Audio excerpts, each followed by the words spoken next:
మంత్రి వాకిటి శ్రీహరి గారు ఉన్నారు. వారితో మాట్లాడి మరిన్ని విషయాలు తెలుసుకుందాం. సార్ చెప్పండి, ఎంపీ వర్సెస్ మంత్రి అయినట్టుగా వారు కొనసాగింది గత 2 రోజుల క్రితం. కేంద్రం నిధులు వస్తున్నాయి కానీ ఎక్కడ కూడా రాష్ట్ర ప్రభుత్వం చెప్పట్లేదని చెప్పేసి ఎంపీ డీకేఆర్ని అంటున్నారు. ఎంతవరకు ఏంటి చెప్పండి. మీడియా మిత్రులు నమస్కారం. మీడియా సాక్షిగా చెప్తున్నా, అమృత్లో 40% కేంద్ర ప్రభుత్వం సెంట్రల్ గవర్నమెంట్ ఇస్తుంది, 40%లో స్టేట్ గవర్నమెంట్, 20% లోకల్ బాడీస్, అంటే 60% స్టేట్ గవర్నమెంట్. అంటే 60% నీకు ₹1,00,00,000 ఇది 60 లక్షలు స్టేట్ గవర్నమెంట్వి, 40 లక్షలు సెంట్రల్ గవర్నమెంట్వి. ఇది ఓపెన్గా మీడియా ముందరే మాట్లాడుతున్నా. ఇండ్లలో కూడా సెంట్రల్ గవర్నమెంట్ ఇస్తుంది. ఎంత ఇస్తుంది? ₹5 లక్షల ఒక పేదోనికి ఇల్లు ఇస్తే ₹4,30,000 స్టేట్ గవర్నమెంట్ ఇస్తే ₹70,000 సెంట్రల్ గవర్నమెంట్ ఇస్తూ ఉంది. మరి ఇంత అడిగిన వాళ్ళు మరి ఇది కూడా ఈ విధంగా సెంట్రల్లో స్టేట్కు సంబంధించి ఇద్దరు కమ్యూనికేట్ చేసుకుంటూ చాలా స్కీమ్స్ ఉన్నాయి. దానికి కాదనే ప్రసక్తి లేదు, ఎవరం కాదనే ప్రసక్తి లేదు. మరి అదే మాదిరిగా మరి ప్రశ్నించిన మా మీడియా మిత్రునికి ఒక మాట తెలియజేస్తా ఉన్నా, రాష్ట్రాల సమూహమే కేంద్రం. అన్ని రాష్ట్రాలు, తెలంగాణ, ఆంధ్రప్రదేశ్, కర్ణాటక, కేరళ, మధ్యప్రదేశ్, మొత్తం 29 రాష్ట్రాల సమూహమే దేశం. మరి 29 రాష్ట్రాలలో మన రాష్ట్రంకించి ఇస్తున్న రూపాయ మనకు తిరిగి ఇస్తుంది ఎంత? 36 పైసలు. మరి దీనికి ఏం జవాబు చెప్తారు? మరి బీహారు ఇస్తుంది రూపాయ, ఎంత ఇస్తున్నారు? ₹6 వాపస్ ఇస్తున్నారు. మరి దీనికి ఏం జవాబు చెప్తారు? మరి లెక్కలు అడిగేటప్పుడు అన్నిటి లెక్కలు అడగాలి. ఒకప్పుడు ఏముంటుందంటే ఎవరికి లెక్కలు తెలియకుండే, ఈరోజు యువకులకు అంతా లెక్కలు తెలుసు. ఈ తెలంగాణ రాష్ట్రానికి పన్నుల రూపేణ సెంట్రల్ గవర్నమెంట్ కడుతున్నటువంటి ₹1 సెంట్రల్ గవర్నమెంట్ మనకి ఇస్తుంది ఎంత అంటే 35 పైసలు మాత్రమే. మిగతా 65 పైసలు మనకు ఇబ్బందులు అవుతా ఉన్నాయి. మన పక్క రాష్ట్రానికి మనకంటే ఎక్కువ ఇస్తా ఉంది. ఎందుకు ఇంత తారతమ్యము? ఎందుకంటే ఆడ వాళ్ళ మిత్ర బంధం ఉంది కాబట్టి. మన బీహార్కి ₹1 ఇస్తే ₹6 ఇస్తా ఉంది. మరి అక్కడ ₹6 ఇచ్చి వాళ్ళని ఆదుకుంటా ఉన్నారు. మన తెలంగాణ రాష్ట్రంలో మరి ఒక డ్యాములు జాతీయ హోదాం చేయరు. ఇక్కడ రావాల్సినటువంటి ఎన్నో సెంట్రల్ స్కీమ్స్ని పరిపూర్ణంగా అందజేయరు. కాబట్టి లెక్కలు అడిగేటప్పుడు అన్ని లెక్కలు కూర్చుందాం.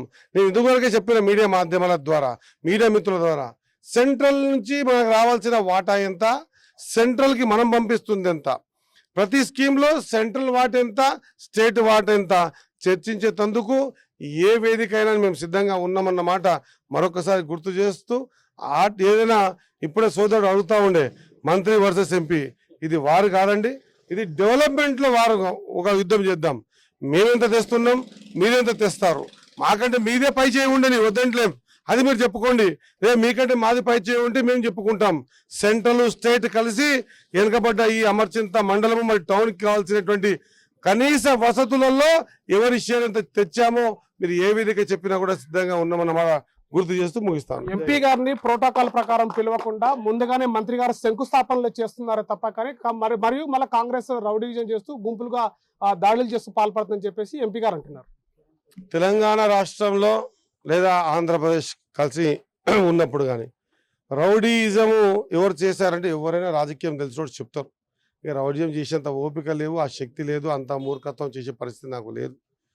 పోతే గతంలో మరి నీళ్ళ ట్యాంకులు ఓపెనింగ్కి చేసేటప్పుడు ఇదే అమర్చింతలో మరి నేను లేకుండే టెంకాయ కొట్టినరు. 60% మాది ఉంది, మేము లేకుండే టెంకాయ కొట్టినప్పుడు మేమేం కామెంట్ చేయలే. ఎవరు చేసినా ఏముంది, అమర్చింతకు ఒక వెసులుబాటు కావాలా, తాగే నీళ్లకు ట్యాంకులు కావాలనుకున్నాం. జిద్దుబట్టి మందిని ఉత్తేజపరిచి టెంప్ట్ లేపి ఏమవుతుంది? పరోక్షంగానే ఇంతమంది యువకులతో కోరినా ఇలా చేయడం వల్ల ఈ ప్రాంతం వెనుకబడతానికి గురవుతుంది. ఎంతసేపు మా పబ్బం గడిపించుకునేందుకు నేనే వచ్చి లొల్లి చేయండి అని చెప్పి చేసే వరకు ఏమవుతుంది? పరోక్షంగా ఈ ప్రాంతాన్ని నేనే వెనక్కి నెట్టి వేసినవన్నీ అవుతా. కాబట్టి ఏమైనా ఉంటే అభివృద్ధిలో పోటీ పడదాం, ఖచ్చితంగా అభివృద్ధిలో పోటీపడి ఈ ప్రాంతాన్ని మరి at the day of end వచ్చే వరకల్లా మరి మేమెంత స్టేట్ గవర్నమెంట్కి చేస్తాం, మీరెంత సెంట్రల్ గవర్నమెంట్కి చేశారనే మాట మరొకసారి చర్చించుకుందామని నాకేం అభ్యంతరం లేదు. అది వరకు ఈ ప్రాంతం బాగా కావాలని నేను కోరుతా ఉన్నా. ఈ ప్రాంతం బాగా కావడానికి నిధులు సెంట్రల్ గవర్నమెంట్ నుంచి రావాలని కోరుతా ఉన్నా. ఈ నియోజకవర్గంలో మరి నర్వ మండలాన్ని నీతి ఆయోగ్ కింద తీసుకున్నప్పుడు ఆ మండలాన్ని బాగుపరిచే విధానాలు మరి మిగతా మండలాలు ఎట్లా బాగుపడతా ఉన్నాయి దాన్ని కూడా ఈ భారతదేశంలో 253 మండలాలు అనుకుంటా తీసుకున్నది. దాంట్లో నర్వగ మండలం వచ్చింది. దానికి సంబంధించి విద్యలో కానీ, వైద్యంలో కానీ, రోడ్డు సౌకర్యాలు కానీ, తాగునీటి వ్యవస్థలో కానీ అన్నింటిలో కూడా ముందుకెళ్ళి తీసుకుపోవాలనే ప్రయత్నం చేయాలి. నేను ఎక్కడ కూడా కామెంట్ చేయడం లేదు. నేను ఎక్కడ కూడా సరే మహిళలకు గౌరవం ఇచ్చలేదన్న మాట అన్నారు. మహిళలకు గౌరవం ఇవ్వడం అనేది నా ఇంట్లో నాకు 4 అక్కజల్లు నాకు. ఇక నేను 4 అక్కజల్ల మధ్యలో పుట్టి పెరిగిన నాకు ఆ మహిళలకు ఎట్లా గౌరవించుకోవడం నాకు తెలుసు. ఈ నియోజకవర్గంలో 10 నుంచి 12,000 మంది మా అక్కజల్లని పేరు పెట్టి పిలిచి వాళ్ళ అన్నం పెడితే తిని వాళ్ళ ఆశీర్వాదం వల్ల ఎమ్మెల్యేగా గెలిచి మంత్రి నిలబడి మరి వారికి గౌరవించుకోవడం నాకు తెలియదా. డికే అరుణ గారు జూరాలకి ప్రమాదం పొంచి ఉంది, కింద దిగువన డ్యామ్ అల్లి కొన్ని నిర్మించాలని చెప్పారు, కానీ రాష్ట్ర ప్రభుత్వం పట్టించుకోవట్లేదు అని చెప్పేసి కౌంటర్ ఇచ్చారు. జూరాలకి నిజంగా ప్రమాదం పొంచి ఉందా పగుళ్ళు వచ్చి? జూరాల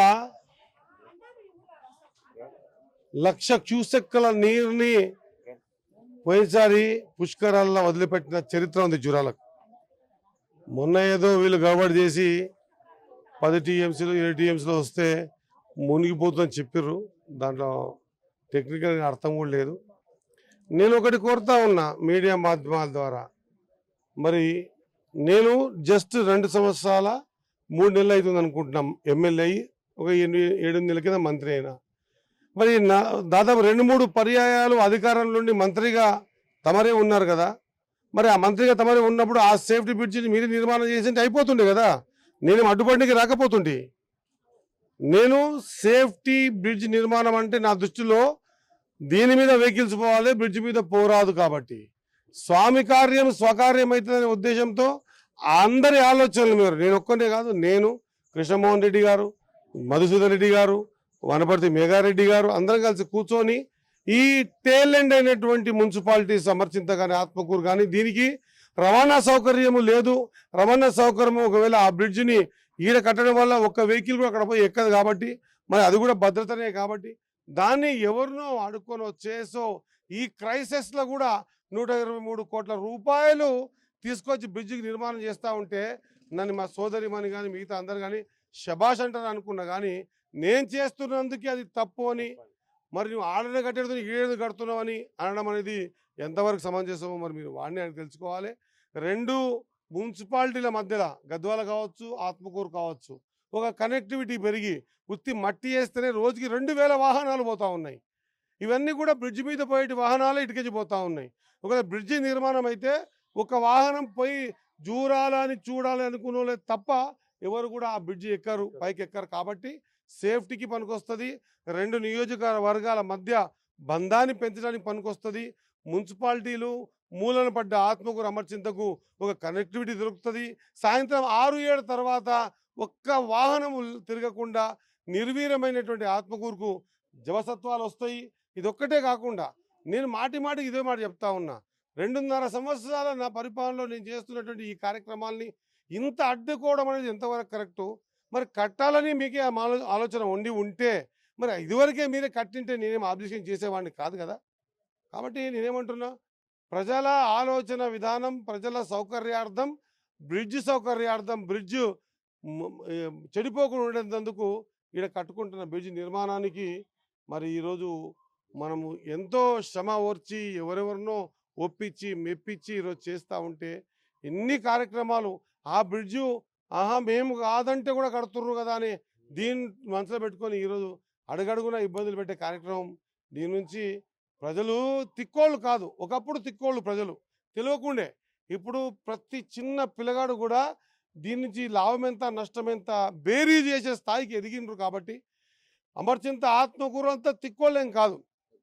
ఒకప్పుడు రాజుల సంస్థానంలో ఉన్నటువంటి ఈ ప్రాంతాలు సమర్థులు యువకులు వాళ్ళ రక్తంలో ఈరోజు మా ప్రాంతం అభివృద్ధి చెందుతుందనే సంతోషంలోనూ కొంతమంది ఇబ్బంది పెట్టిన మాత్రాన అందరికీ ఇబ్బంది ఏం జరగదు.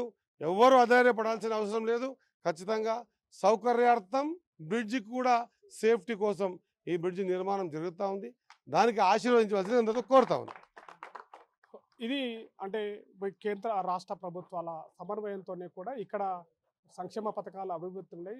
60% కేంద్రం ఇస్తే 40% రాష్ట్ర ప్రభుత్వం వాటా ఇస్తుంది. కానీ ఇక్కడ స్థానికంగా ఒక ఎంపీగా ఉండి సంక్షేమ కార్యక్రమాలు నడుస్తున్నప్పటికీ కూడా సహకరించకుండా దానిపైన అభాండాలు వేయడం అనేది చాలా సిగ్గుచేట అంటూ చెప్పి కూడా మంత్రి వాకిటి చెప్తున్నటువంటి పరిస్థితి. కెమెరా పర్సన్ నర్సింగ్తో శివాజీ, RTV, వనపర్తి జిల్లా. అసలైన తొలి వెలుగు. ఫాలో వాట్సాప్ @తొలి వెలుగు అఫీషియల్.